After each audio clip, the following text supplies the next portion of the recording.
Isn't Mother Nature wonderful? Okay. Oh. Well, thank you, David, for the introduction. Thank you, Fern, for the invitation to be with you here this evening. A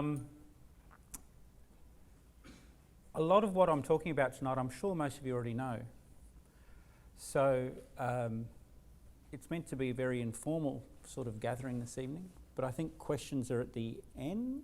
But if anybody has a burning question, just raise your hand and I'll try and answer it. I can't promise I'll give you a good answer, but we'll see how we go.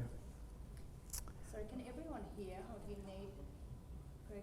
I can speak louder and pretend I'm from Queen. Well, I am from Queensland, so I can speak like I used to speak when I first came. Okay, so the first thing to do is to tell you what not to believe through my disclosures. So I have research grants from Novartis, who make zoledronate, so you can't believe anything I say about bisphosphonates. I have research grants from Alexion, who make another drug called denosumab, so you can't believe anything I might or might not say about denosumab. And I'm a consultant for Sanofi for their vitamin D brand, so you can't believe anything I say about vitamin D. Other than that, you can believe everything I say. Now, I assume the title for my talk today comes from the fact that we've published this consensus guidelines on the use of bisphosphonate therapy in children and adolescents. So I see that Jenny Gunton is on your program as well, an adult endocrinologist, and Jenny and I actually know each other very well. We went to university together in the same little group in medical school, so it's funny how things play out. So what I'm talking about mainly today is bisphosphonates in children, and I'm leaving the adult stuff to Jenny. The other reason I'm not talking about adults is because it's too hard. There may be consensus guidelines for the use of bisphosphonates in OI, which is what I'm talking about today, through this children and adolescent guideline that we published. And Peter Sim is the first author in that, and he's in Melbourne. But there is actually a lack of standardised approach to bisphosphonate management in adults with osteogenesis imperfecta. So I'll go through bisphosphonates and explain what they are, and then go through the paediatric guidelines looking at starting bisphosphonates, the duration, maintenance, stopping, and then what research opportunities we have. So unless you're a chemist, you'll find this picture really, really boring. What it is, it's a diagram of what a bisphosphonate is, and basically it's a phosphate-carbon phosphate bond. And they were first used to clean out pipes and get rid of the grunge on the inside of pipes. And it's this phosphate-carbon phosphate which makes it essential for binding to hydroxyapatite, which is a crystal that makes up bone. And it gives it its biological activity. Now you can see there's R1 and R2 there, sort of like B1 and B2. But R1, when that's in a hydroxyl group, it helps the binding of the molecule to the crystal of the bone. And then the R2, it gives it its potency. So that's all the different bisphosphonates. They all change down at that R2 one. So R1 is what's called the bone hook, means the bisphosphonate can grab onto the bone. The R2 is what changes all the different bisphosphonates. So what are the different bisphosphonates? The four that we essentially have here in Australia are either intravenous permidronate or zoledronate, and then the oral ones we have are risedronate and alendronate. So they all end in onate. And so how does it work? So you either swallow your bisphosphonate or have it given in a drip, and it goes into your bloodstream, and this bone hook just means the bisphosphonate hooks onto the bone, and like it paints the bone, right, and just sits there like a frog on a log doing nothing. What happens then is that the bone-eating cell comes along. So we've got bone-making cells and bone-eating cells. The bone-eating cell comes along, sits on the bone, eats up the bone with that bisphosphonate on it, takes the bisphosphonate into the bone-eating cell, and it stops working. So bisphosphonates are osteoclast, bone-eating cell poisons. That's what they do. So in children, bisphosphonates are used for osteoporosis, whether that's primary osteoporosis, so osteoporosis due to a problem with the bones, like osteogenesis imperfecta. It's used for the pain of fibrous dysplasia. It's also used for secondary osteoporosis, so osteoporosis due to steroids, due to immobilisation, due to malignancy. It's used to lower your blood calcium level if you've got a disorder where your blood calcium level is high, which is hypercalcemia. And then it's used for some other weird and wonderful bibs and bobs like chronic recurrent multifocal osteomyelitis, focal bone lesions, be that orthopedic or giant cell tumours or all sorts of other weird and wonderful things as well. But here we're going to be talking about osteogenesis imperfecta. So what are we trying to do when we start treating somebody with osteogenesis imperfecta? This really doesn't matter if you're an adult or a child. The primary thing we're trying to do is improve function. That's why the physiotherapists are actually your friends and the most important people that you can hang out with. We're also trying to improve quality of life, reduce pain, and we're also trying to reduce fracture rate, prevent long bone and spinal deformity, prevent neurological complications, maybe have an effect on teeth, a positive effect on teeth, and malocclusion, and prevent actually premature death, which is something that we don't actually think about a lot these days. But before bisphosphonates and the revolution that's come along with bisphosphonates, there was a lot of premature death associated with osteogenesis imperfecta. Now, what don't I have there? I don't have improved bone density, because at the end of the day, who really cares whether your bone density is improved or not? I've never been given a hug by a parent for increasing their child's bone density, but I've been given a hug for the fact that their child can now walk. So we're not trying to improve bone density, that's just sort of something that happens along the way. Now, any monkey can prescribe bisphosphonates, example A.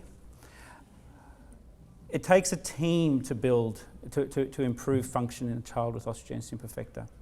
And you can see there we've got the general practitioner, paediatricians who I still, and endocrinologists who I still think are the most important people in the team. Geneticists sometimes get a look in, David. Orthopedic surgeons, rehabilitation specialists, dentists, radiologists, neurosurgeons, and the list goes on. And then there's the important people like the physiotherapists, the occupational therapists, genetic counsellors, nursing, orthotists, and social workers. But I prescribe bisphosphonates, that's what we're talking about. Now, although bisphosphonates are important for improving bone health, we can't forget the other stuff that's actually really important. And that's all the things that go along to improving bone. The best thing you can do for a child to improve their bone is get them mobile. Doesn't matter whether you've got osteogenesis imperfecta or something else. Mobility builds bone. You can reduce inflammation. You can make sure someone's got adequate calcium and vitamin D.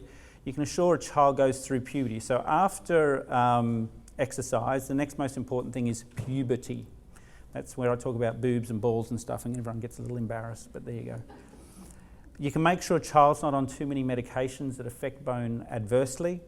You can make sure the child grows as well as they can, and you can minimise the physical risks of fracture. So if someone's got dodgy bones and they can't mobilise well, you make sure they've got everything in their house to make sure that they can get around as they need to. And you make sure that, you know, you don't play rugby or similar, which is going to break your bones. So bisphosphonates, who are we treating, how they work, we've talked about, beneficial effects, side effects, treatment duration, what happens when you stop, and then maintenance therapy. So this is from the consensus guidelines. So children with osteogenesis imperfecta, if they've got, get intravenous bisphosphonates if they've got severe OI or severe to moderate OI. So that's vertebral compression fractures or 2 or more long bone fractures. And oral bisphosphonates may have a role for mild or moderate OI without vertebral compression fractures.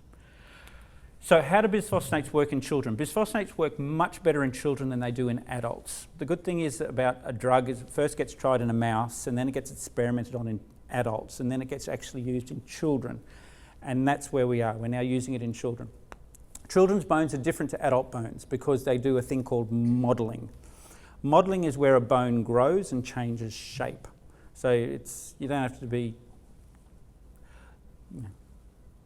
you don't have to think too hard to appreciate that the reason a child grows is because their bones get longer. Not only do they get longer, but they get wider. So when you think about how bisphosphonates work, you think about how do they work on the cortex, which is the outside of the bone. So how does a bone get wider? The way a bone gets wider is that on the inside of the bone osteoclast eats the bone up. And on the outside of the bone making cells, the osteoblasts, make bone. So the bone gets wider as it gets eaten up from the middle and gets laid down on the outside. Make sense? Now you give a bisphosphonate, what do? They poison osteoclasts. So you give a bisphosphonate, what you do is you knock off the osteoclasts on the inside. You've still got bone being made on the outside, so the cortex, the outside, that thick part of the bone gets thicker. Even though the OI bone is abnormal, if you've got more of it, it's going to be stronger. Now, the other thing about bone is that it grows long ways, so it grows at the top. Got it? And the way it grows from the top is you've got a thing called the growth plate at the top of the bone, and it makes bone and everything expands up. So what happens is that you've got, now will this work? Oh yeah, can you see that? So there you've got these things called chondrocytes. Got it? No. I can see it. So anyone want to come and have a look here? If I go like that, you still can't see it. Anyway, so the white things that look like they're stacking up on each other, they're chondrocytes. They're cartilage cells, right? And what happens is that they sort of expand, and that's the way you get taller. And then what happens is you have this thing called the primary spongiosum, which is the first time you get bone at the bottom of the growth plate. And then most of those get eaten up by osteoclasts. So you end up with just one secondary spongiosa there, okay? Now let's say we give a bisphosphonate, but all we do is knock off those two osteoclasts, and that's all we do. What you've done is you've automatically doubled the amount of bone at the growth plate. So that's where bisphosphonates work most. They work most at the growth plate. So that means that the ends of your bones get stronger quicker, and the vertebra gets stronger quicker. So you need a coordinated treatment group. So let's say we've got a kiddie with OI and that kiddie's got vertebral compression fractures and multiple long bone fractures, and so you start treatment. The first thing you notice is that pain goes away. Bisphosphonates are a bit like bone Panadol. Yeah, they take bone pain away. If you take the bone pain away, then what can happen is that you can grip stuff harder and your muscles can contract more on the bone before your body goes, "Ow, that hurts, I'm not doing that anymore." So your grip strength increases. So your ability for your muscles to work increases. Now, if you're increasing your muscle force, as we all heard, muscle is very important for bone, and you're giving a bisphosphonate, which kills all the osteoclasts, what you're going to do is that you're going to increase the thickness of the bone. So this is on bone biopsies, which some of you may or may not have had. That's where you have an anaesthetic and you get an apple core put through your pelvis, which is a good thing you're asleep when you have that when you're a kid. But anyway, you can see the cortical thickness after 2.5 years goes up by 88%, and your trabecular volume, or the amount of trabecular bone you have, goes up by about 50% in 2 years. Because you're increasing the amount of bone you've got by the bisphosphonate and the improved mobility, your bone density goes up. Okay, and that's why do we measure bone density? Because we can. So your bone density goes up, which is a reflection of having more bone, which means your bone should be stronger. Now in kids are cool. Kids grow. And so if you've got a vertebral compression fracture and you make the bone stronger, then the structural integrity of that bone is better. With growth, that vertebra will go back to a normal size, especially if you start treatment before the age of 5. After 5, then the amount of growing you've got left is reduced, so you don't reshape your vertebra as much. Once you've stopped growing and you crush your vertebra, then it won't get better. So one of the biggest things that I look for when I'm treating children is to make sure that they're at final height with normally shaped vertebra. That's one of my outcome measures I look for. What about scoliosis? The data's a little conflicting on scoliosis. These x-rays are x-rays of a child with type 4 OI who's started bisphosphonates at age 3, and you can see by the age 13.5, the kid's got a pretty dodgy looking spine with a significant scoliosis that required rodding at age 15. Initial data would suggest that slowed progression of scoliosis in type 3 OI, but had no effect in milder forms, type 1 and type 4. But a more recent study, which I'll go into a second, showed that it might actually slow the progression in type 1 OI as well. So there's some suggestion that bisphosphonates may improve or reduce scoliosis progression. But the thing about scoliosis, just not the abnormal bone shape that causes scoliosis, it's the muscle weakness and ligamentous laxity that go along with OI, which contribute to scoliosis as well. Well, what about function? Well, what about function, you say? So this is a study looking from Montreal, looking at mobility and self-care of children with type 3 and type 4 OI who all started treatment before the age of 3 and then looked at their improvement in mobility. So they do have improvement in mobility and they do have improvement of self-care. As parents would be pleased to know that. But they also looked at those who are at final height and adults. And despite the improvement in mobility, the majority of adults with type 3 OI were non-ambulant, but the majority of adults with type 4 OI were ambulant. And what limited self-care was upper limb deformity. So that speaks to the importance of making sure that all fractures are handled correctly. So that's the good news story of bisphosphonates. What are some of the side effects? When you first give a bisphosphonate, what they do is they knock off the osteoclasts, and the osteoclasts release all their innards, all the chemicals that are inside them. And they're things, they've got great names. They've got names like tumor necrosis factor and interleukin-1 and so on. And what they do, they're the same sort of factors that get released by your body when you've actually got the flu. So these interleukins and so on, they get released into the bloodstream and you feel like rubbish for about 48 hours until your body clears away those chemicals. So if you had the drug today, what day is it today? Friday. Tomorrow you'd feel like rubbish. Sunday you'd feel like rubbish. By Monday you'd probably start to feel a bit better. Now that usually happens just with the first dose when you knock off most of those osteoclasts, but it very occasionally happens with recurrent doses. And some people who are on oral bisphosphonates, if they have it every week, feel a little rubbish every week when they have their bisphosphonate. But sometimes taking a bit of Nurofen or something prior to having your Zedronate or whatever can actually make you feel a little bit better.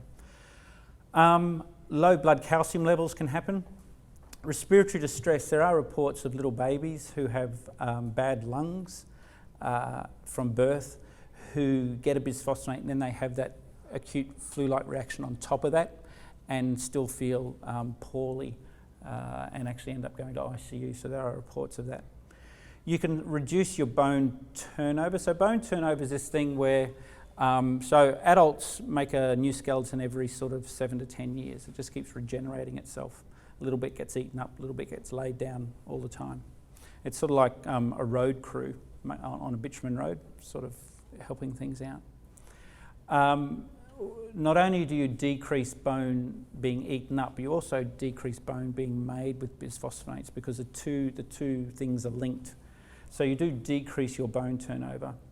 There are some data to suggest that bone healing is reduced as well, so that's why a coordinated approach with your orthopaedic surgeon is very important.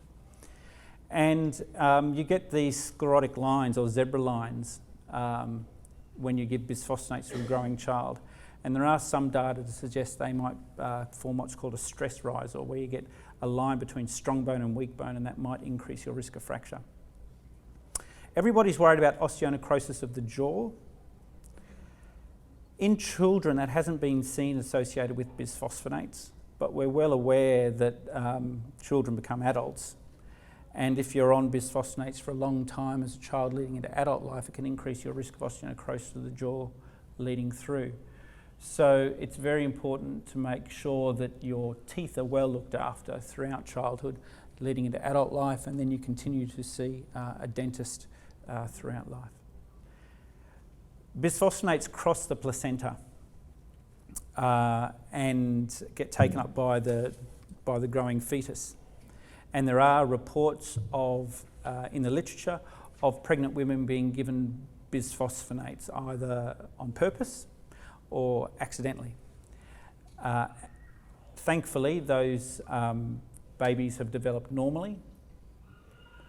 In animal models, if you don't like to hear about animal models, it's the time to block your ears.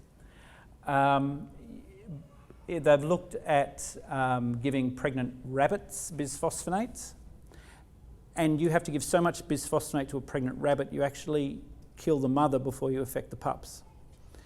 So even though we know it does cross the placenta, And if you come to my place and you're a girl who started her periods, we'll do a pregnancy test before we poison you with a bisphosphonate. It's pretty safe. And there are no data to suggest that having had bisphosphonates before you fall pregnant, I'm not talking about animals anymore, that if you've previously had bisphosphonates and fall pregnant, it really shouldn't affect the pregnancy. Although we know that all the calcium that goes into breast milk comes from the maternal skeleton. So it's important to make sure you're having adequate dietary calcium if you're breastfeeding.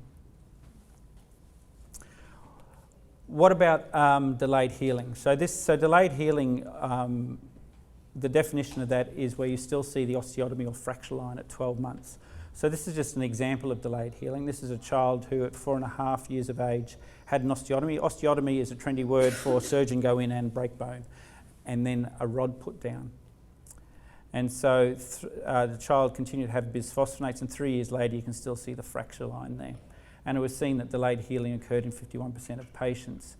And you're more likely to get delayed healing if you're older, if the problem was with your tibia or if you're walking around. So it's not really just the fact that you've had the bisphosphonates, it's the fact that that bone was never really made to walk on. But we're giving bisphosphonates, we're putting a metal rod down the middle of it, they're getting the physios to do their thing with them, and you're actually walking on a very abnormal bone as well. So in Montreal, where this work was done, they then went on and changed what they do.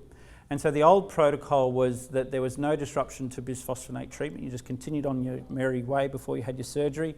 The osteotomy or the bone fracture was done with a saw. So I don't know, it's probably got a trendy name, but essentially it's a saw and you go and you go, and it would what's the word? Cauterize the bone ends. And so what they did is they changed then to give a break of bisphosphonates for 4 months before they did surgery, and they changed to using an osteotome. An osteotome is just a chisel. They go in and they chisel the bone, so it's more like a fracture, so they're not affecting the bone ends. And they found that the delayed healing rate went from 72% to 41%. So still a delayed healing rate, but better than it was before. So we now know when to treat. We now know what happens if you do treat. Hi, Jenny. And we now know the side effects of treatment. But how long do you treat for? So these are data from 25 children. You see all studies are small numbers, rare disorder. And that all had severe OI and treated for 4 years. And they all had bone density and histomorphometry. Histomorphometry is where you get that bone biopsy we talked about before, and you look under a microscope and you actually measure what the bone looks like. It's the best way of actually finding out what's happening to the bone. And they did this at the start of therapy at just over 2.5 years, and then just after 5.5 years of treatment.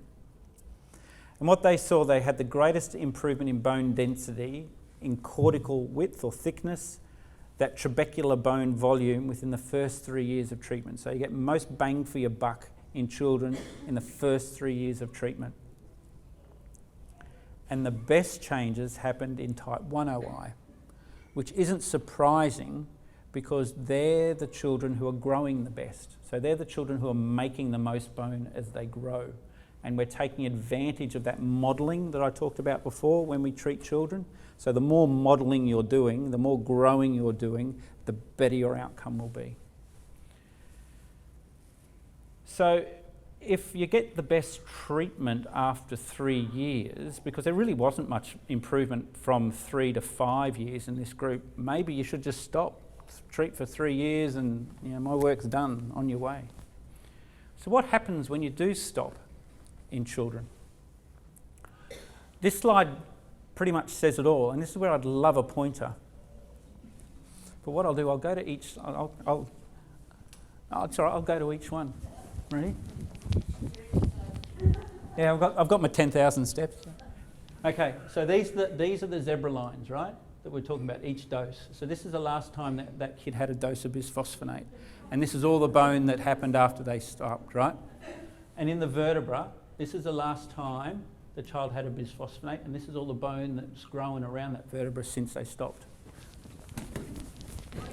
Don't fly. Yes, we have insurance.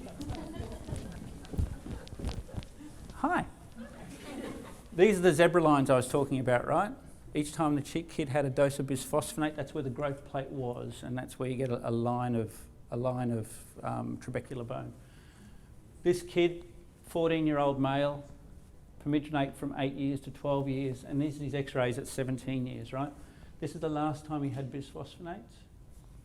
All that bone there is post-bisphosphonate. In the vertebra, this is the last time he had bisphosphonates. This is all the bone that's grown after bisphosphonate. That's one. Hi. Zebra lines, each time the kid got a dose of bisphosphonate, that's where the growth plate was, and you get this horizontal trabecula. This is where the growth plate was last time the child had bisphosphonate. This is all the growing the child's done since then, right? No bisphosphonate. Vertebra from the side. This is where the vertebra, what looked like when the child had the last dose. And this is all the bone that's developed after that. Okay? So all the bone that gets developed after you've had bisphosphonates has never seen bisphosphonate. It's like OI bone that's never been treated. Okay? And is that a problem? Well, yes. So this is when I was working in Montreal. We thought we were doing the right thing. We thought we were stopping kids, and then this kiddie rocked up. So he was a 5-year-old boy with type 4 OI who'd been treated until he was 2, and then he fell over, and you can see he broke right at the junction between the last dose of bisphosphonate and all the non-OI, all the OI bone that had never been treated. And while he had his arm in plaster, he stumbled over and broke his other arm. So he had both arms in plaster. And that made us think, well, maybe this isn't the right thing to do. Maybe we're not as smart as we thought we were. So that led to maintenance therapy. So we came back and we started maintenance therapy, and Andrew Biggin, who works with David and myself and Verity, looked at 17 children with OI at our institution. They'd been treated with either pomiginate or zalegenate. They started bisphosphonates at about 5 years of age, and they'd been treated for about 5 years. And they'd been on maintenance therapy, and I'll explain what that is, for 2 years. So what we'd done is we'd treated them, we'd got most bang for the buck, we knew we couldn't stop, so we did something else. And I'll explain what that something else is, but this just shows you what that something else did. Over that time of follow-up, they had normal growth, and their fracture rate was stable, and their bone density continued to increase. On the left, you can see a pictorial representation of a vertebra. The idea is that it's square. The bottom line, it's squished down pre-treatment. During treatment, the vertebra improved in shape, and it continued to improve in shape during the 2 years of follow-up. And their cortical thickness on bone age x-ray, so you do an x-ray of the hand, you can measure the thickness of the bones there. It continued to improve over the 2 years of maintenance therapy. So when do we go to maintenance therapy? After about 3 to 5 years, when the kid is clinically stable, when the vertebra are improved in shape and bone density is, if not normal, at least better than it was. And what we do is we sort of halve or third the dose of the bisphosphonate, of the intravenous bisphosphonate. So a kid will go from we think of it like a treatment phase, then a maintenance phase, which is a much reduced dose. What we don't know is whether oral bisphosphonates can be useful or not. So this brings me to the guidelines, or it's, you know, you write a guideline, it can just come down to one flow chart and the rest can just be thrown in the bin. So on the left is the guidelines that we came up with, the flow chart. The one on the right is the one that came out of Montreal at about the same time. And it breaks down treatment. What's interesting is that when there's a lack of evidence, what tends to happen is that we meet up at meetings. So we go to these meetings overseas, and we have a hoopla over time. We go to the pub and we sit down at the pub and say, "What are you doing?" And they go, "What are you doing?" I know, "What are you doing?" And then on the back of a beer coaster, you write down what your plan is. And what's interesting is because we all sort of think the same way, we've all been trained the same way, we all keep in contact, we often come up with similar ideas, and that's not necessarily a good thing. Sometimes it's the paradigm shift that makes a difference. But anyway, so we all think of a treatment phase, and in OI it's vertebral compression fractures or long bone fractures, and you get your bisphosphonate. And then we're thinking of a maintenance phase, which has come out of the work we do here. And then what happens when do you stop? We stop at final height, because at final height, you're not going to be making any more bone on the ends of your long bone. You're not going to be making more bone around your vertebra. You're just going to start slowly turning your bone over, and usually by now the bone's soaked. So what happens when you do stop? This is, there's a couple of studies that I'm going to show you now. One is on 31 patients who stopped therapy. You can see the types of OI they had there.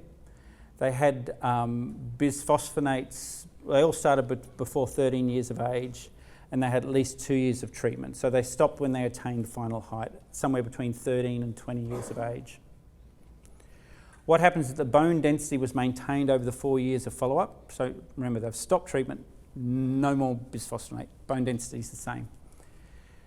PQCT is this trendy sort of X-ray bone density thing you can do, and their bone density at the end of the bone reduces, and that's because, can you appreciate, can you or not, that, so these are the zebra lines, right? And over a 3-year period, they just fade away as they get eaten up, and that's why your bone density there decreases. Most importantly though, is that there were no new vertebral fractures over the time of treatment, and the total number of long bone fractures didn't increase. Okay? So it seemed a reasonable thing to do to stop once you've reached final height.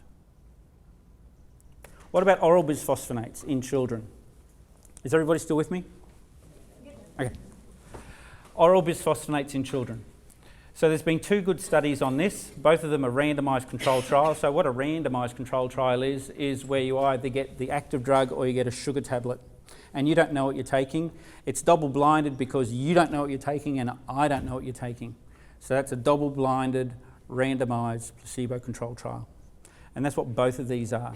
There was one in moderate severe OI in children, one in milder OI. In moderate OI, bone density increased really nicely, and bone turnover reduced. So you'd think that that's a great study, right? Because bone density is what it's all about, ladies and gentlemen. In mild OI, bone density increased, but long bone fracture rate dropped by about 50%. So that's a good outcome. What didn't change in the moderate severe OI? So bone density increased, great study, good drug, let's do it.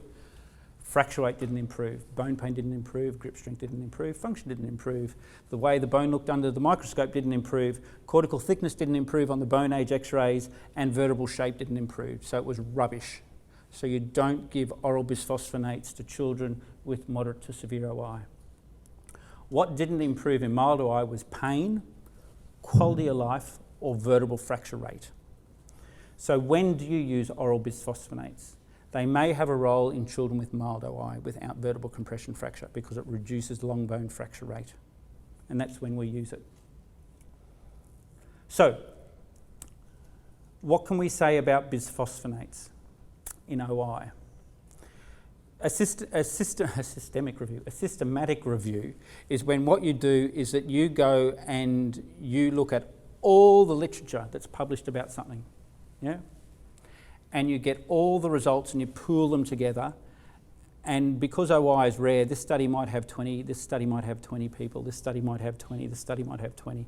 But you put them together, and instead of one study of 20, you've suddenly got a bunch of studies that have a couple of hundred. And that's what systematic reviews do. They pool everything together to see if you can make more out of the data. But even after you do that in OI, all we can really, truly say bisphosphonates do is increase bone density in OI. There's a lack of long-term and adequately powered, so powered are studies that are big enough to give the answer you want, to conclude anything on fracture rate, quality of life, or any other outcome really. And it's unlikely we're going to get any RCTs in OI. And that's because I think rightly people think that bisphosphonates make a huge difference to moderately severe OI. So no one's going to say it's ethical not to give bisphosphonates to a child with OI. It's a rare disease. So it's difficult to get the numbers you need, and no one's going to pay for it. Drug companies aren't going to pay for it. Randomised controlled trials cost an absolute bomb. So Fern's not going to pay for it. And the other thing is... Craig, remind them it's billions, Oh, not thousands. yeah, no, we're talking lots and lots and lots and lots and lots of those. So Professor Salence could afford to. I think that's what he's making that comment for. But the OI Society would struggle. And the other thing is, in OI, I'm not sure that reducing fracture rate is necessarily the outcome that you want. Because if you've got severe OI and you fracture every time your mum gives you a cuddle, yet with treatment of bisphosphonates, orthopaedic surgery, physiotherapy, you break because you're running in the park with your siblings, that's still a fracture on an RCT. But there's a big difference between those two fractures. So maybe fracture isn't the outcome we want. But that's where you need to do other important things. Well, you need to ask you guys what you think the proper outcome should be. And that's a real failing that we've had in these studies. You've had pointy-headed bone doctors telling you guys what's important, whereas we haven't done studies looking at the outcomes that you think are important. And that's something that hopefully we're going to change. And that's where Verity and colleagues come in. So understanding what you want out of treatment.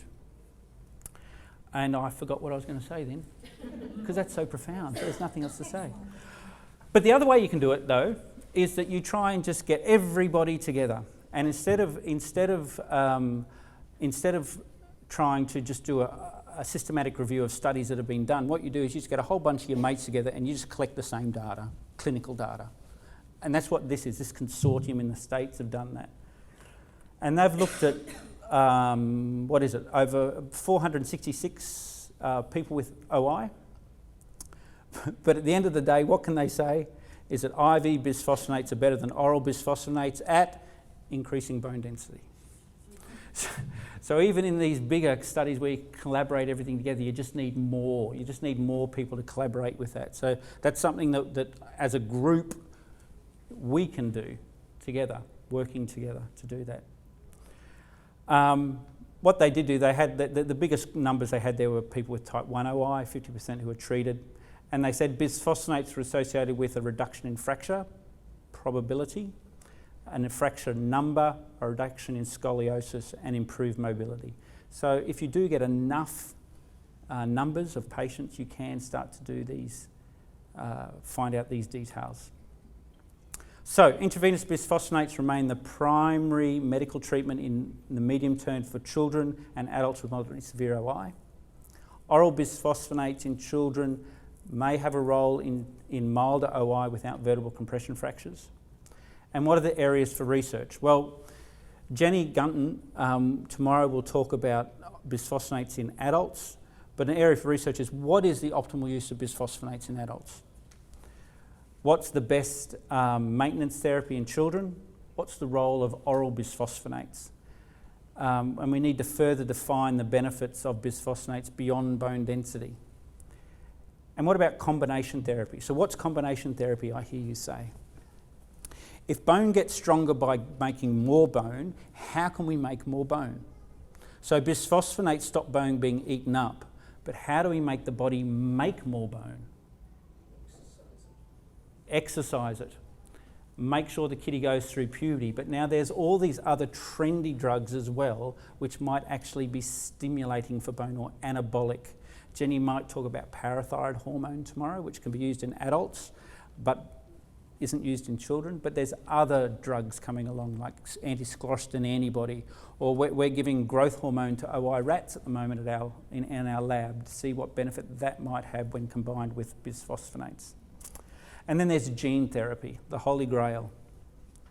There's a lot of work happening in that space at the moment, and at the Children's Hospital there's a guy called Ian Alexander who's got a brain the size of a planet, and he's working on gene therapy, so it might be that there's work there. Aaron Schindler, who I work with closely at the Children's Hospital, also got a brain the size of a planet, and we're doing stuff to OI mice to try and improve their output as well.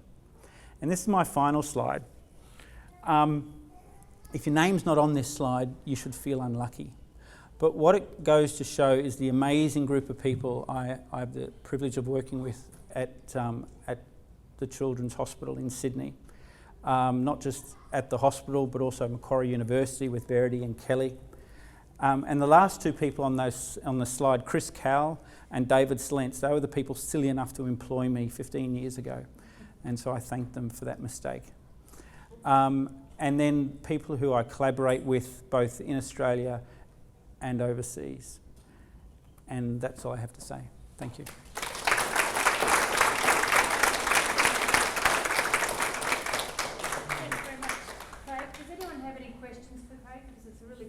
To get him now before he goes on holidays. So, yep. Bernadette? We're from South Australia. The families are being urged to move from pamidronate to ziledronate at the moment. Mm-hmm. And amongst our group of parents talking, some are. No one really wants to, change what's working. Mm-hmm. So there's a hesitation there. What's your advice, or what's the difference? Why is there this push? So they're both bisphosphonates, Yep. and they both work the same way. Ziledronate is sort of like the son of pamidronate. So it's a more recent drug. Most data that you've got is on pamidronate. I still use pamidronate in little babies because I reckon you can modify the dose better. Once a child turns 2, I think about changing to ziledronate. There's most data available on pamidronate rather than ziledronate. So if you like, ziledronate's more of an unknown. But in saying that, places like the Shriners now use only ziledronate. So a lot of places have swapped over. What are the benefits? The benefits are it's given less often. So you go from either having it monthly or second monthly to having it either third monthly or 6 monthly. I've got some kids on yearly ziledronate. So I've got kids on both. It's infused over half an hour instead of like 4 hours. So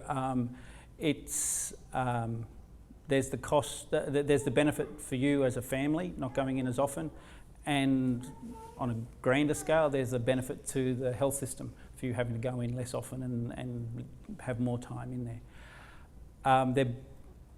There's no studies that have looked at them head to head, so I can't tell you that one's better than the other. They both work, but there's no data comparing one to the other. And is there anything on transition that you've noted? No. No. What you do though is that when you change anything, you always are willing to change back. And the most important thing that if you do change your therapy is that you talk to your clinician, your doctor, and say, this isn't working, this is working. Sometimes I've taken a kid from 6 monthly ziledronate to 3rd monthly ziledronate because they get aches and pains that don't go away. So don't be afraid to change, but don't be afraid to change back either. My son's been on Zol since he's about 2. It's been game-changing. His endocrinologist has been measuring his bone density as he's gone, and we've had 2 years, with a few years in between, where he hasn't had any Zol because his bone density's been right up. Mm-hmm. Obviously, you want to have maintenance. Would you be concerned by a yearly gap No. there, or don't have? It really depends. It's difficult to give individual advice, but there's some kids, for example, with type 1 OI who just go through these fracture sort of cycles. They break, they're immobile, they fracture. They fracture, they're immobile, they get up, they fracture, they're immobile, they get up. You just need to get them back to a point where they don't fracture anymore. So sometimes you actually do treat just for a small period of time with a bisphosphonate, let the physios do their thing, get the child up and mobile again, and you actually don't need to give them any more bisphosphonate. So, there's guidelines and they're a guide to the management of an individual. And that's where, if there's an art to medicine, that's the art.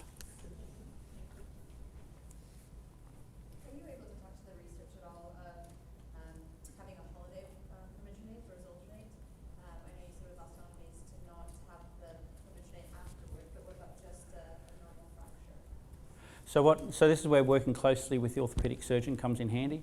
So if a kid breaks, especially their tibia, because they're the ones that heal most slowly, we don't start bisphosphonates again until there's good callus formation. But if you've got a kiddie with severe OI, they're going to keep fracturing, and you're never going to give bisphosphonates because they've always just fractured. So that's where you just need to start or treat. Yeah. So yes and no, if you know what I mean. So I have twins up there, and it's hard because one has had more fracture cycles, and I think it's because he's had the holidays with treatment. He's had a few more less treatments, and so he seems to be the one that keeps having just the slightly more fractures. Yeah, but there's so much to why kid fractures. You know, I'm sure you've all felt the frustration that yesterday Johnny fell down 10 steps and didn't break anything, but today Johnny tripped over an ant and broke his leg. I can't explain that. It's all got to do with forces and the way things work out. Yeah. So is there an Australian protocol regarding bisphosphonate treatment and holidays from that with planned surgery, say planned tibia rotting, going to be an osteotomy, about whether we withhold bisphosphonates prior to that or after it? There's no uniform approach. Full stop. Okay. And I think, you know, for me, I guess one of the things that I love seeing up there was all the names, because again, for us as a society, what we are trying to do is make sure that we can actually tell people who to go and see.